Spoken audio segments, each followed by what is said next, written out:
what's up, Flames fans? Welcome to the Flames Weekly Update. I'm your host, Andrew Chevry. Thanks for watching. We got a great show in store for you. The Flames won back-to-back games last week. We've got highlights of the Knights game, a recap of the Pilots game, previews of the upcoming games against the IceHawks and Kodiaks, and a very special guest on the show this week, Flames General Manager Derek Bedard.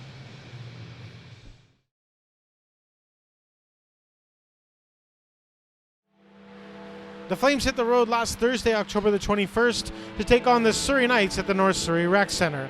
Let's check out the highlights brought to you by Meadow Ridge Collision.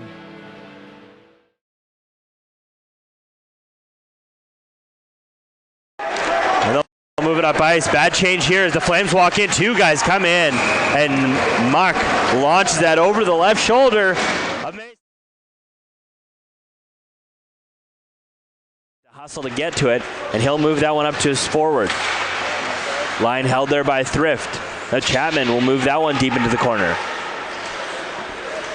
Centering pass there is going to be picked up and through the wickets of Upton. Between the Ridge Meadows Flames and the Surrey Knights, and you are watching it on Hockey TV. Tim Asfar on color as I'm Jamie Sessford giving you the play-by-play. Here's a chance for the Knights. Jay Thompson gets it a goal. Holy smokes! Found that corner. That'll get played up to the wing. Knights can't clear the zone. Defender with a nice move, walking in over there, and that will be bobbled wide. Hit a body in front. That one goes off of a couple of skates in behind the net. Nothing that Upton can do. Gonna get tossed here. Big hit there on the side. And here comes Foster on the left wing. Foster centering pass at a goal. Wow. The face-off dot and shot there will be steered aside. Flames trying to walk out.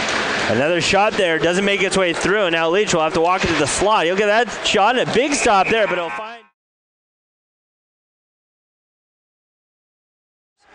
They'll get played to Clark at the point, who'll throw over to the far side. Throw on net. Marshall with a couple of saves, makes one on the rebound. He gets steered aside now. Sorry, chasing the corner. A couple bumps in behind the net. Uyeyama's going to tie up his man. Jutla can't escape the zone with it. Thrift over to the middle. That'll get through. Won't hit a net though. That shot there, I think that one actually did make its way through. So there you have it, another dominant performance on Thursday night against the Surrey Knights. Mason Upton was named the game's third star on Thursday night. The Knights goaltender made 45 saves in a losing effort. Flames captain Matthew Tishka was awarded with the second star on Thursday night. He had 2 assists on the evening, and the first star honors went to Cohen Muck, who had a goal and an assist. Elliot Marshall made 22 saves to pick up his 4th win of the season. Final score on Thursday night in Surrey, Flames 6, Knights 1.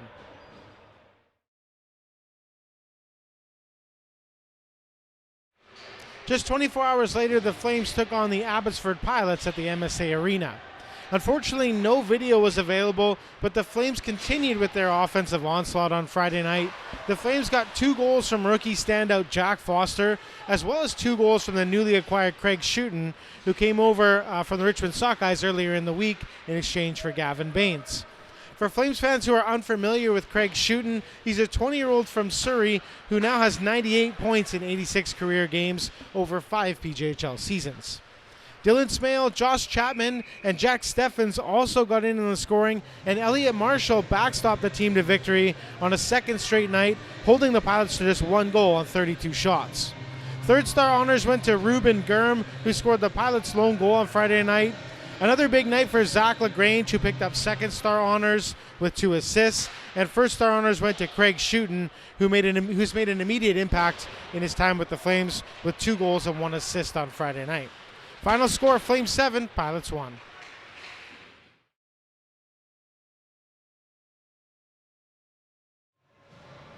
The Flames are in action Tuesday, October the 25th at the Ladner Leisure Centre, where they'll take on the Delta IceHawks. The IceHawks are 8-4-0-1 through 13 games this season. They're 3rd in the Tom Shaw Conference and just 1 point back of the Sockeyes, and are 5th in the PJHL standings. They also have a couple of games in hand on most of the teams that are in front of them in the PJHL standings. The IceHawks have had no problem finding the back of the net this season. Coming into Tuesday night's matchup, they have the 2nd highest goals for total in the PJHL with 63. Second, of course, only to the Ridge Meadows Flames, who have 73. Alex Scores and Dalton McGillivray lead the way for the Ice Hawks. They're tied for third overall in the PJHL points race with 23 points each.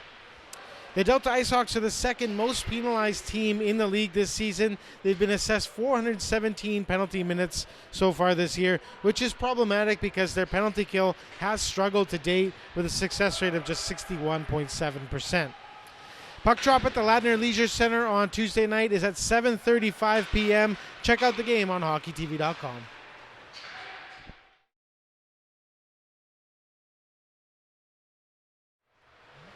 The Flames will finally return home here to the CAM on Friday, October the 29th to take on the visiting Aldergrove Kodiaks. The Kodiaks have struggled a bit coming out of the gates this season. They won just 2 games in the month of September, but have won 4 of their last 6 games. They're 6-9-1 through 16 games this year and are 5th in the Britain Conference and 10th overall in the PJHL. You can bet the Flames will be hungry for a win on Friday night. They haven't beaten the Kodiaks since January 3rd, 2019. They lost both games they played against the Kodiaks in last year's shortened pod season. The Kodiaks swept the Flames in the regular season as well as in the first round of the playoffs in the 2019-2020 season. Despite their struggles early this season, this is a team with a history of winning, and they made a run all the way to the PJHL Finals in the 2019-2020 season before the playoffs were interrupted. Still lots of familiar faces on this roster from that playoff run. Louis Nickel, Nico Marini, Justin Ralph, Carson Preston, Parker Kubilius, and the list goes on. So look for these 2 teams to put on a great show Friday night here at the CAM. I won't be here for the call. Aiden Sarah and Rick Garrison will have the call for you on Friday night here at the CAM. Puck drops at 7:30. Check out all the action on hockeytv.com.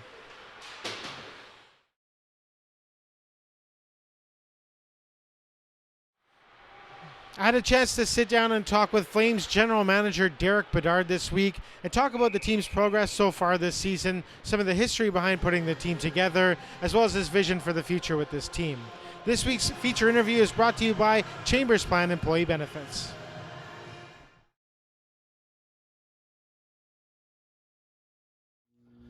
All right, folks, our guest on the show this evening is Flames general manager Derek Bedard. Derek, thanks for doing this. Good to be with you. Thanks for having me. Derek, before we get into specifics about the team, I'd just like to start by asking you about assembling the team in the offseason and what that process was like. If we could start with the coaching staff.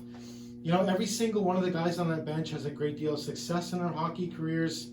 Did an opportunity sort of present itself to the team and the rest of the front office, or were these guys sought after? Can you talk us through the offseason coaching changes a little bit? Yeah, for sure. So, truthfully, I didn't have a whole lot to do with the coaching staff assembly. That full credit goes to ownership and Director of Hockey Operations, Blaine Hallman. Obviously, I was involved in the process, being consulted on a weekly basis and some interviews as well with potential candidates as well. As far as the team selection goes, it was obviously challenging coming out of the heels of COVID this year, with last year not playing games, the inability to scout and build out AP rosters. So it was definitely a very busy offseason.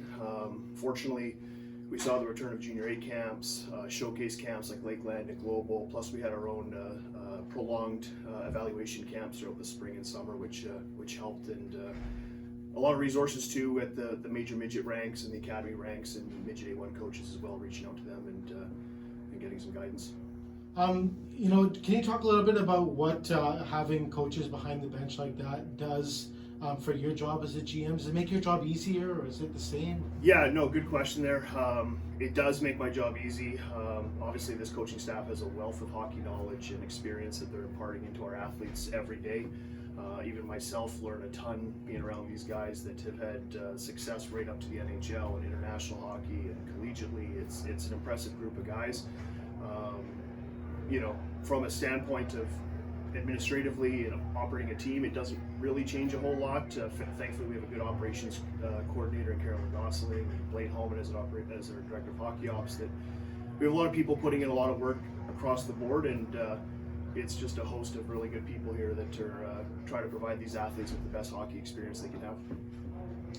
Opening night back in September, there was 15 rookies on the roster. Can you tell us a bit about the decision to go with a younger group this year? Were you nervous as a GM going into opening night with a relatively inexperienced group? As far as the rookies go, it probably technically could be considered a little higher based on last year's 4-game pod season and practicing all year. And, definitely COVID kind of handcuffed everybody. It threw a huge curveball, and, especially it seems like a lot of the older athletes, maybe the O2s and the O1s, moved on to other things in life, be it school, work. It kind of was structurally the way it was. And as far as the second part about being nervous with them, I wasn't nervous at all with them. We trust our process. We've put in a ton of work with this group throughout the spring and summer. It obviously helps that we have a really good collection of O1s and even Kujalas and O2 in there that helps out the group as well, that provides a lot of stability and experience.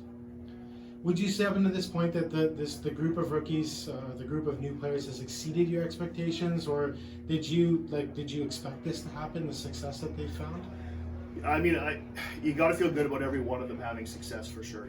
You always come into it wanting people to hit their ceilings, regardless what it was. So it's tough to say, did I expect this player to do that or this player to do that? But I expected the group to come in, be hungry, wanting knowledge, wanting the experience from the coaching staff, and just working their butts off. And they've done a really good job of doing it. And you look at like Muck and LaGrange are both 1 and 2, and for scoring for 16-year-olds in the league is phenomenal. And Jack Foster came in and is doing well, and Adam Leach is doing well, and you can go right down the line. Every one of them has been having a really strong campaign here out of the gate. As good as they've been, we're likely to lose at least a few of them to junior A squads. As a GM, what are your thoughts on players transitioning to the next level, and how can this organization best serve those players and facilitate that process? Yeah, our number one organizational goal is to provide these athletes with all the resources to have the best hockey experience they possibly can have. And we want athletes to come in that want to use all of our resources as an organization to make them better hockey players, better people, and climb the ladder. And right now we got a couple kids AP in the BCHL, and Jack Foster, for instance, didn't play when we were in North Vancouver a couple weekends ago because he got called up. And that's our philosophy is, these opportunities are unique, so we don't want to hold anybody back. If they got an opportunity to go play junior A, they're going. And it's really encouraging, and I think it just strengthens the program to have young athletes come in and showcase their talents and play against older players and chase their hockey dreams. We'll switch gears a little bit here and talk about the veterans. The additions of Jack Steffens in the offseason, and more recently Craig Schutten. Tell us about that a little bit. Did an opportunity arise for the Flames to acquire those guys, or are they players that you actively pursued? And what are your thoughts on how they fit in so far and how they fit in moving forward this season? It's been a labor of love on that department. Both athletes have been kind of a bit of a 2-year process to get to this point of being able to acquire them. Jack Steffens was an individual that we had out to our skates coming out of his zone program career with the Northeast Chiefs. Ultimately, he chose the North Van Wolfpack and had a very good stint with them. And we got pretty close last year to pulling off a trade, and then this spring circled back, and just where Jack was at with his life and his work and school schedule, it was a better fit with our group, and we're thrilled to add him. And obviously, Craig was just recently acquired at the tail end of last week. A very unique opportunity to add a player like Craig to our group. It was kind of fortunate on our behalf of the situation with his work and life schedule, and was unable to participate with the Sockeyes program basically. So we were part of a group of teams that he wanted to come play with, and we were very happy to be able to facilitate that trade. So a couple of other veterans who impressed so far, Ryan Denny and Nick Amsler. They're 2 guys that you've watched go from rookies to elite players in this league. How special has that been for you to watch, and what can younger players on this team learn about success at this level from those guys? Yeah, first and foremost, Nick and Ryan are outstanding people.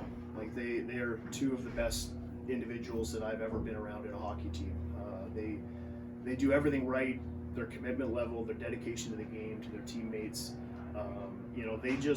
They live it every day what we want a Flame to be. And obviously they're assistant captains on this team. they're they, as you said, they've come through the program. This is their final year of eligibility, and obviously they've had a lot of success over their career, but they've had different spurts throughout that career as well. As rookies, if you look at, there was statistical lulls in their game that was just learning to persevere through the junior hockey level, and now they're multi-point per game players, and it's just a process that they go through day in, day out to get to that point, that they're definitely able to instill in the younger players that if they're in a bit of a slump, that the sun's always going to come up the next day. Just keep pushing through it, and don't cut corners, and they don't do it. They're phenomenal kids. It's also a veteran presence between the pipes this year with Cam Connolly and Elliot Marshall. Both those guys seem to have found their groove. From all accounts, they're great locker room guys, great teammates as well. What does it mean for the team and the team's confidence with those guys backstopping the team? It's huge. They're both kids that we've invested in through the long haul.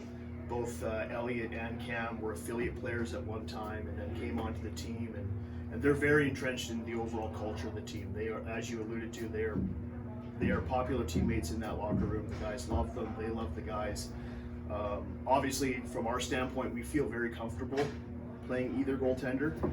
They both have very good win-loss records this year. Their goals against are getting down. Their save percentage is going up. And they both support each other too. And it's a very unique position with the two goalies that are kind of competing for only one net, but. They do a phenomenal job with each other, and the guys support them all, and it's a special tandem for us to have, for sure.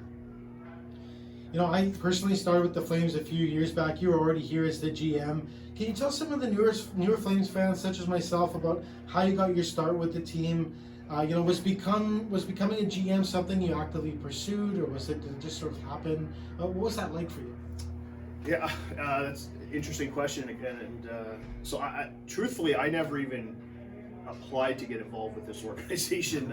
I owe a lot to Jamie Fissette, who I guess must have been 7-8 years ago now, reached out to me and asked me if I wanted to come on board in the coaching staff. And at the time I was running the juvenile program with a buddy of mine, and I felt the time was right to kind of try something new, and jumped into it and enjoyed it. And then the 2017-18 season there, Jamie Fissette moved on to the Valley West Giants, and it kind of created an opportunity. And I value this. I love coaching.